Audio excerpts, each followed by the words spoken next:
Students இன்னைக்கு 5th standard social பார்க்க போகிறோம். சோஷியல் லெசன் 3 எஜுகேஷனல் ரைட்ஸ் அப்படின்ற இந்த லெசன் பார்க்க போகிறோம். ஆல்ரெடி நம்ம சின்ன கிளாஸஸ்லேயே ரைட்ஸ் அண்ட் டியூட்டிஸ் பற்றி பார்த்துருக்கோம். இப்போது நம்ம எஜுகேஷனல் ரைட்ஸ் கல்வி உரிமைகள் பற்றி பார்க்க போகிறோம். லேர்னிங் அப்ஜெக்டிவ்ஸ் பாருங்கள். Describe the importance of education, அதாவது கல்வியோட முக்கியத்துவம் என்ன அப்படின்றத பார்க்க போகிறோம். Explain the various educational schemes, அதாவது என்னென்ன மாதிரியான கல்வி திட்டங்கள் வந்து நமக்கு இருக்குது அப்படின்றத தெரிஞ்சுக்க போகிறோம்.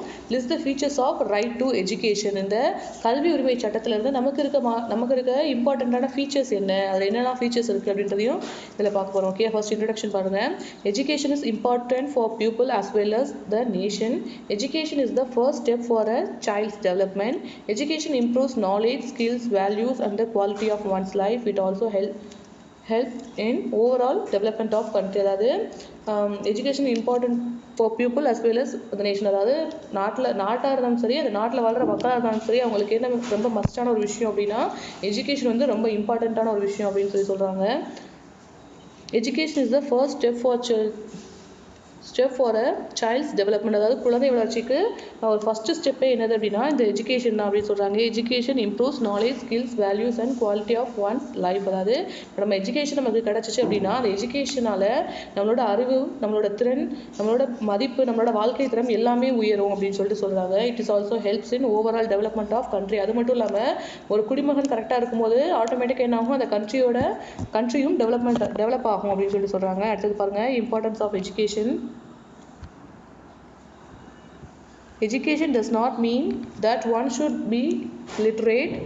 It is more than literacy. Education helps to analyze the reason, build skills to live, knows what is right and wrong, lead a moral life. அதாவது கல்வி அப்படின்றது வந்து ஒருத்தருக்கு வந்து லிட்ரேட் அப்படின்னா எழுத்தறிவை கொடுக்குறது. எழுத்தறிவாக இருக்கிறது மட்டும் பத்தாது, அது மட்டும் இல்லாமல் அவங்களோட திறனை மேம்படுத்துறதுக்கு ஒரு லிட்ரஸியாக இருக்கணும் அப்படின்னு சொல்கிறாங்க. அது மட்டும் இல்லாமல் எஜுகேஷன் வந்து நமக்கு எதுக்கெல்லாம் ஹெல்ப் பண்ணுது அப்படின்னா அனலைஸ் த ரீசன், அதாவது ஒரு விஷயம் நடக்குதுன்னா அது எதனால நடக்குது அப்படின்னு அந்த விஷயத்தை, அந்த காரணத்தை வந்து நம்ம அனலைஸ் பண்ணுறதுக்கு எஜுகேஷன் ஹெல்ப் பண்ணுது. தென் பில்ட் ஸ்கில்ஸ் டு லிவ், அதாவது நம்ம வாழ்க்கைக்கு நம்ம வாழ்வியல் சிந்தனைகள் எப்படி இருக்கணும், நம்மளோட திறன் எப்படி இருக்கணும் அப்படின்றத நமக்கு எஜுகேஷன் வந்து கற்றுக் கொடுக்குது. Then know what is right and wrong, எது சரி தப்பு அப்படின்றது தெரிஞ்சுக்கிற பண்பு இதுதான் கொடுக்குது அப்படின்னா எஜுகேஷன் தான் கொடுக்குது. லீட் அ மாரல் லைஃப், அதாவது ஒழுக்க நெறிமுறைகள், வாழ்க்கைக்கு தேவையான ஒழுக்க நெறிமுறைகளை எதுதான் கற்றுக் கொடுக்குது அப்படின்னா நமக்கு நம்மளோட எஜுகேஷன் தான் வந்து கற்றுக் கொடுக்குது அப்படின்னு சொல்லியிருக்காங்க. இதை எடுத்து பாருங்க, மகாத்மா காந்தி சொன்ன சில வேர்ட்ஸ் வந்து கொடுத்துருக்காங்க. Literacy in itself is no education, அதாவது கல்வின்றது எது எழுத்தறிவு மட்டும் கிடையாது.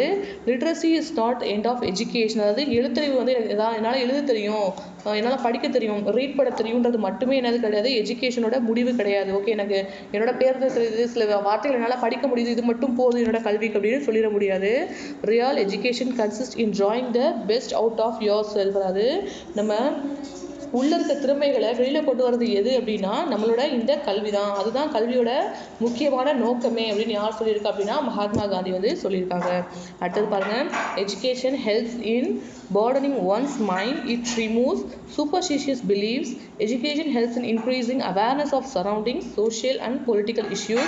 It develops wisdom, அதாவது ஒருத்தவங்களுக்கு வந்து அதாவது பரந்த மனப்பான்மை, அதாவது எல்லாருக்கும் ஹெல்ப் பண்ணக்கூடிய அந்த மனப்பான்மை எது ஏற்படுத்தி கொடுக்குது அப்படின்னா நமக்கு எஜுகேஷன் தான் ஏற்படுத்தி கொடுக்குது. இட் ரிமூவ் சூப்பர்ஸ்டிஷியஸ் பிலீவர்ஸ், அதாவது மூட நம்பிக்கைகள்லாம் இருக்குது பார்த்தீங்களா, அந்த மாதிரி மூட நம்பிக்கைகள்லேருந்து நமக்கு எது வந்து நம்மளை வந்து பாதுகாக்குது அப்படின்னா நம்ம எஜுகேஷன் இருந்தால் தான் எதனால இது இப்படி நடக்குது, அவங்க ஏதாவது சில விஷயங்கள் செஞ்சு காட்டும் போது கூட எதனால் இப்படி நடக்குது அப்படின்றத நம்மளால் தெரிஞ்சுக்க முடியும். Education helps in increasing awareness of surroundings, அதாவது நம்மளோட சுற்றுச்சூழல், நம்மளோட சமூகத்தில், நம்மளோட சுற்றுச்சூழலில் நம்மளை சுற்றி இருக்க விஷயங்கள் வந்து என்னென்ன நடக்குது, என்னென்ன பிரச்சனைகள் இருக்குது, அதை பற்றின விழிப்புணர்வு நம்ம வந்து எஜுகேஷன் மூலமாக தான் கிடைக்குது. அது மட்டும் இல்லாமல் அரசியலில் எல்லா விஷயங்கள்லையுமே இருக்க எல்லா விஷயங்களையும் விழிப்புணர்வு கொண்டு வரதுக்கு நமக்கு உதவியாக இருக்கிறது எதுனா நம்மளோட எஜுகேஷன் அப்படின்னு சொல்லியிருக்காங்க. அடுத்து லெட்டர்ஸ் நோ பாருங்க. Swami Vivekananda is best known for his speech which begins with these words.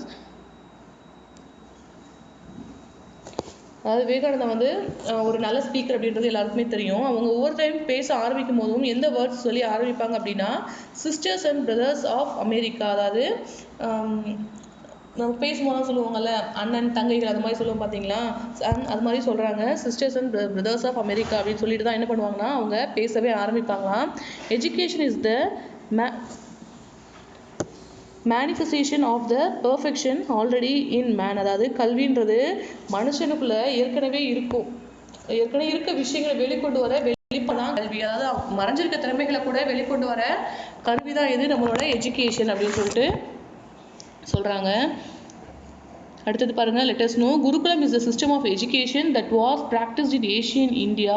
Guru, teacher and Shishya, student live in ashram. அதாவது குருகுலம், அதாவது இப்போ எப்படி நம்ம ஸ்கூலுக்கு வரமோ அது மாதிரி பண்டைய காலத்தில் என்ன பண்ணுவாங்க அப்படின்னா குருகுலம்ல தான் போய் என்ன பண்ணுவாங்க அப்படின்னா படிப்பாங்களாம்.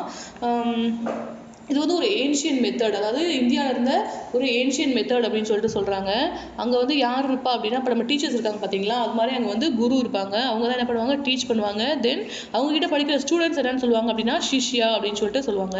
அடுத்தது பாருங்கள், educational rights. Every child has right to have free and compulsory education. அதாவது இந்தியாவில் இருக்க ஒவ்வொரு குழந்தைக்குமே என்ன இருக்குது அப்படின்னா இலவச மற்றும் கட்டாய கல்வி வந்து அவங்களுக்கு கிடைக்கணும் அப்படின்றது அந்த குழந்தைகளோட உரிமையாக இருக்குது.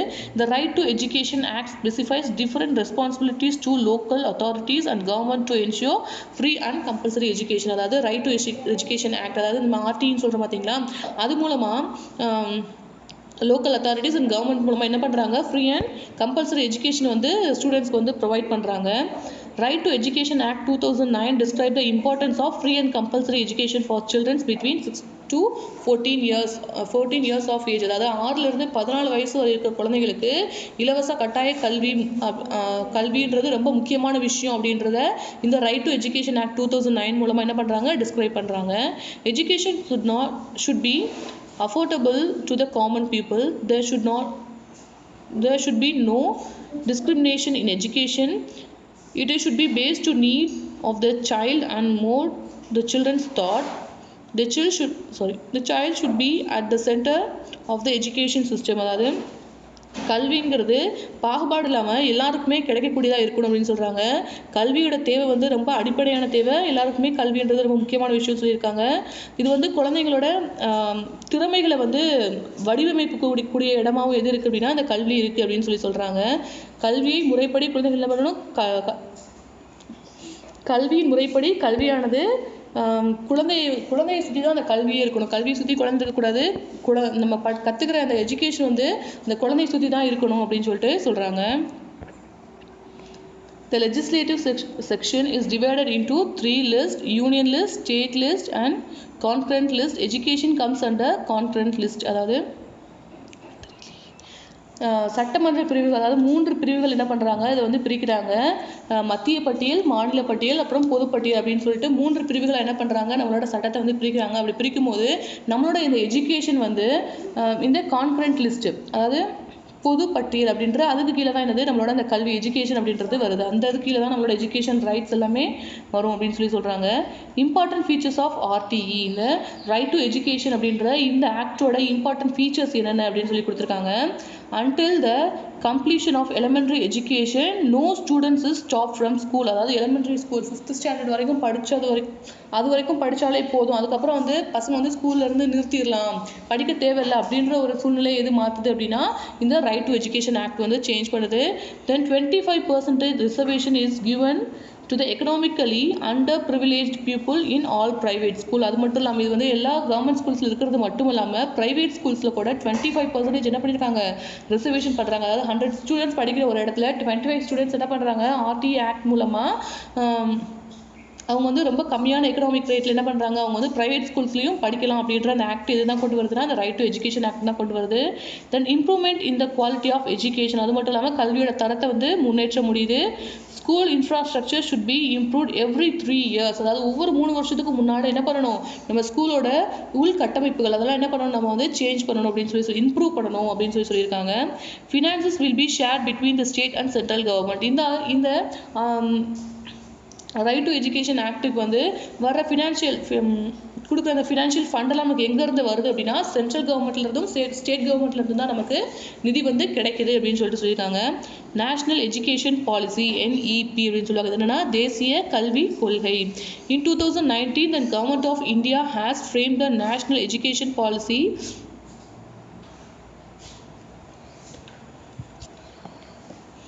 In 2019, the Government of India has framed a National Educational Policy (NEP) to promote education among the people of India. The NEP covers all education system from primary to college level.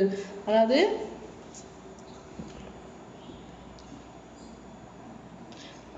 மக்களோட அந்த கல்வி தரத்தை வந்து மேம்படுத்தணும் அப்படின்றதுக்காக என்ன பண்ணாங்க அப்படின்னா 2019 இந்திய அரசு நம்மளோட இந்தியன் கவர்மெண்ட் என்ன பண்ணுறாங்க அப்படின்னா தேசிய கல்விக் கொள்கை இந்த நேஷ்னல் எஜுகேஷன் பாலிசி மூலமாக என்ன பண்ணுறாங்க அந்த இதை என்ன பண்ணுறாங்க அவங்க டிரைவ் பண்ணுறாங்க.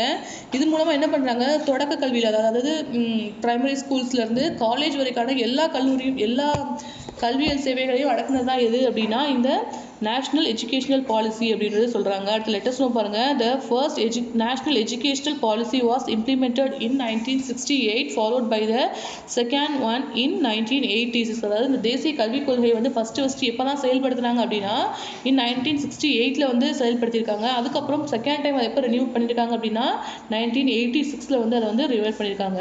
அடுத்தது பாருங்க. Child labour is not allowed in our country. அதாவது நம்ம நாட்டில் வந்து குழந்தை தொழிலாளர்கள் அப்படின்றதுக்கு அலவுடே கிடையாது. All childrens are entitle to have free and compulsory education. ஏன்னா கண்டிப்பாக எல்லா 6லேருந்து 14 வயசுல இருக்க எல்லா குழந்தைகளுமே என்ன பண்ணணும் இலவச கட்டாய கல்வி வந்து படிக்கணும் அப்படின்னு சொல்லியிருக்காங்க. அடுத்து நம்ம எதை பற்றி பார்க்க போகிறோம் அப்படின்னா எஜுகேஷனல் ஸ்கீம்ஸ் பற்றி பார்க்க போகிறோம்.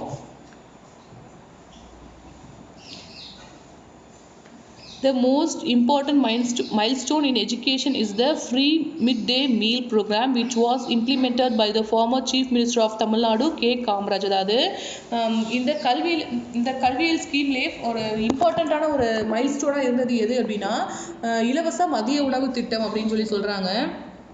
ஏன் அப்படின்னா ஸ்கூலுக்கு போனால் அவங்க வந்து சாப்பிடணும். இப்போ வேலைக்கு போனால் அவங்க வேலை செய்வாங்க, அதுக்கான சாப்பாடு கிடைக்கும். ஆனால் ஸ்கூலுக்கு போனால் சாப்பாடு கிடைக்காது, அதனால படிக்க வேணாம் அப்படின்னு வச்சுருந்த பேரண்ட்ஸ்க்கு அந்த மாதிரி பேரண்ட்ஸ் வந்து யோசிச்சிருந்த டைமில் ஆஃப்டர்நூன் டைமில் ஃப்ரீ மிட் டே மீல் அதை கொடுத்து பசங்க வந்து சரி சாப்பிட்றதுக்காகவாவது பசங்க ஸ்கூலுக்கு போகட்டும்னு என்ன பண்ணாங்க அப்படின்னா இந்த ஸ்கீம் வந்து கொண்டு வந்தாங்க. இது கொண்டு வந்தது யார் அப்படின்னா நம்மளுடைய முன்னாள் முதலமைச்சர் கே காமராஜ் அவங்க தான் இந்த பிளானை வந்து இம்ப்ளிமெண்ட் பண்ணாங்க அப்படின்னு சொல்லியிருக்காங்க.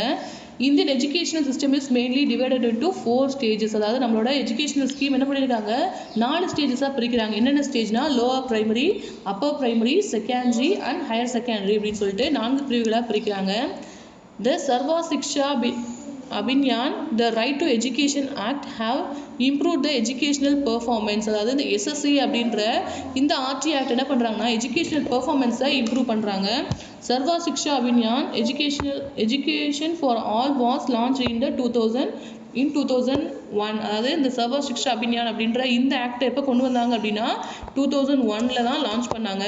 அப்ஜெக்டிவ்ஸ் ஆஃப் சர்வா சிக்ஷா அபியான். இந்த சர்வா சிக்ஷா அபியானோட அப்ஜெக்டிவ்ஸ் என்ன அப்படின்னு பார்த்தீங்கன்னா increase the enrolment in primary schools. அதாவது தொடக்கப்பள்ளிகள் என்ன பண்ணுறது அட்மிஷன்ஸ் நிறைய சேர்க்கைகளை வந்து சேர்க்கிறது. தென் getting access to the free and compulsory education for children up to age 14. அதாவது 6லேருந்து 14 வயசு வரை இருக்க எல்லா குழந்தைகளுக்குமே இலவச கட்டாய கல்வி வந்து கிடைக்க செய்கிறது. Then improving the quality of education. கல்வியோட தரத்தை மேம்படுத்துறது எல்லாமே அவங்களோட அப்ஜெக்டிவ்ஸாக இருந்திருக்கு. அடுத்தது பாருங்கள். சமக்ர சிக்ஷா subsumes the 3 years while schemes of Sarva Shiksha Abhinyan, Rashtriya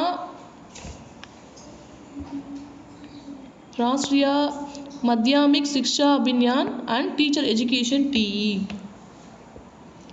எல்லாரும் அதாவது அனைவருக்கும் கல்வி இயக்கம், அனைவருக்கும் இடைநிலை கல்வி திட்டம், ஆசிரியர் கல்வி, இந்த மாதிரி 3 திட்டங்களை இணைந்து என்ன பண்ணுறாங்க அப்படின்னா ஒருங்கிணைந்த பள்ளி கல்வித்துறை அப்படின்னு சொல்லிட்டு என்ன பண்ணுறாங்க ஏற்படுத்தியிருக்காங்க. இந்த மூணு சிஸ்டம்ஸையும் சேர்த்து ஒருங்கிணைந்த பள்ளி கல்வி திட்டம் எஸ்எஸ் அப்படின்னு சொல்லிட்டு ஏற்படுத்தியிருக்காங்க. அடுத்தது பாருங்கள். ராஷ்ட்ரிய மத்தியான்மிக் சிக்ஷா அபியான் வாஸ் லான்ச்டு இன் 2009. அதாவது இந்த ராஷ்ட்ரிய மத்தியான்மிக் சிக்ஷா அபியான்றதை எப்போ லான்ச் பண்ணியிருக்காங்க அப்படின்னா 2001 லான்ச் பண்ணியிருக்காங்க. இந்த ப்ரோக்ராமோட எய்ம் என்னன்னு பார்த்தீங்கன்னா raising the minimum level of education to class 10. அதாவது குறைஞ்சபட்சம் வந்து கல்வியின் அளவை வந்து அதாவது இப்போ வந்து 5th வரையும் படித்தா போதும் 8th வரையும் படித்தா போதும்னு இல்லாமல் குறைஞ்சபட்சமாக ஒவ்வொருத்தரும் 10th வரைக்குமாவது படிச்சிருக்கணும் அப்படின்றத இந்த ஆக்ட் கீழே தான் கொண்டு வராங்க. Later in 2018 the government of India want to improve the single scheme for school education starting from preschool to class 12. This scheme was known as Samagra Shiksha. அதாவது அதுக்கப்புறம் இது வந்து 2009 இந்த மாதிரி ஸ்கீம் சொல்கிறாங்க. அதாவது ஒவ்வொருத்தரும் குறைஞ்சது 10ஆம் வகுப்பு வரையாவது படிச்சிருக்கணும் அப்படின்ற ஒரு ஸ்கீம் கொண்டு வராங்க. அதுக்கப்புறம் 2018 தான் என்ன பண்ணுறாங்க, இந்தியன் கவர்மெண்ட் வந்து அந்த ஸ்கீமை டெவலப் பண்ணுறாங்க. எப்படி அப்படின்னா ப்ரீ ஸ்கூல்லேருந்து அதாவது எல்கேஜிலேருந்து 12th ஸ்டாண்டர்ட் வரையும்ன்றது தான் என்னது ஒரு மினிமம் எஜுகேஷன் லெவல் அப்படின்றதே கொண்டு வராங்க. இந்த ஸ்கீமுக்கு பேர் என்ன வைக்கிறாங்க அப்படின்னா சமக்ரா சிக்ஷா SS அப்படின்னு நேம் கொடுக்குறாங்க. இந்த சமக்ரா சிக்ஷாவோட அப்ஜெக்டிவ்ஸ் என்னன்னு பார்த்தீங்கன்னா providing quality education and improving learning outcomes of students. அதாவது அவங்க வந்து தரமான கல்வி வந்து பசங்களுக்கு வந்து கொடுக்கணும். மாணவர்கள் வந்து அதை படித்த ஸ்டூடெண்ட்ஸ் வந்து எதை கற்றுக்கிட்டாங்களோ அதன் மூலமாக என்ன பண்ணணும், அவங்களோட திறமைகளை வந்து மேம்படுத்திக்கணும் அப்படின்னு சொல்லியிருக்காங்க. சப்போர்ட்டிங் ஆல் ஸ்டேட் கவர்மெண்ட்ஸ் இன் இம்ப்ளிமெண்டிங் RT. அது மட்டும் இல்லாமல் இந்த கல்வி உரிமை சட்டத்தை வந்து எல்லா மாநில அரசுகளுமே வந்து பின்பற்றணும். ஏன்னா மத்திய அரசு கொடுக்குற சட்டத்தை எல்லா மாநிலங்களுமே பின்பற்றணும். அதே மாதிரி இந்த ரைட் டு எஜுகேஷன் ஆக்டையும் எல்லா மாநிலங்களுமே பின்பற்றணும் அப்படின்னு சொல்லியிருக்காங்க. Focusing on girls education. அதாவது பெண்களுக்கு கொடுக்குற அந்த கல்வியில் வந்து முக்கியத்துவம் கொடுக்கணும் அப்படின்னு சொல்லியிருக்காங்க. Focusing on digital education. இப்போ வந்து இப்போ நம்ம நார்மலாக கிளாஸ்க்கு வந்து படிச்சிருந்த டைம் போய் என்ன பண்ணுறோம், நம்ம மொபைலில் கிளாஸ் பார்க்க ஆரம்பிச்சிட்டோம். அந்த மாதிரி டிஜிட்டலைஸ் ஆகவும் என்ன பண்ணணும், நம்ம எஜுகேஷனை வந்து இம்ப்ரூவ் பண்ணணும் அப்படின்னு சொல்லியிருக்காங்க. இந்த past 2 decades India has achieve a maximum enrolment of students in school. அதாவது இந்த கடந்த 20 வருஷங்களில் என்ன ஆச்சு அப்படின்னா நிறைய மக்கள் வந்து என்ன ஆரம்பிச்சிட்டாங்க, படிக்க ஆரம்பிச்சிட்டாங்க. மேக்ஸிமம் நம்பர் ஆஃப் பீப்புள்ஸ் என்ன பண்ணுறாங்க, ஸ்கூலில் சேர்ந்து படிக்க ஆரம்பிச்சிட்டாங்க அப்படின்னு சொல்லியிருக்காங்க. பெருந்தலைவர் K. Kamaraj birth on this 15th of July is celebrated as Educational Development Day in recognition of his contribution to the development of education. அதாவது பெருந்தலைவர் காமராஜர் இவங்களோட பிறந்தநாள் 15 ஜூலை. அதை தான் என்ன பண்ணுறாங்க அப்படின்னா எஜுகேஷனல் டெவலப்மெண்ட் டேவாக செலிப்ரேட் பண்ணுறாங்க. எதுக்காக அப்படின்னா இவங்க வந்து இந்த எஜுகேஷனுக்காக அவங்க கொடுத்த டெவலப்மெண்ட் அவங்களோட கான்ட்ரிபியூஷன் கொடுத்ததுக்காக அவங்களுடைய பிறந்தநாள் என்ன பண்ணுறோம் அப்படின்னா நம்ம வந்து எஜுகேஷனல் டெவலப்மெண்ட் டேவாக வந்து செலிப்ரேட் பண்ணுறோம். ஓகே இதோட இந்த லெசன் முடிஞ்சுது. இதோட ஒர்க் புக் எக்ஸசைஸ் நெக்ஸ்ட் கிளாஸில் பார்க்கலாம். Thank you students.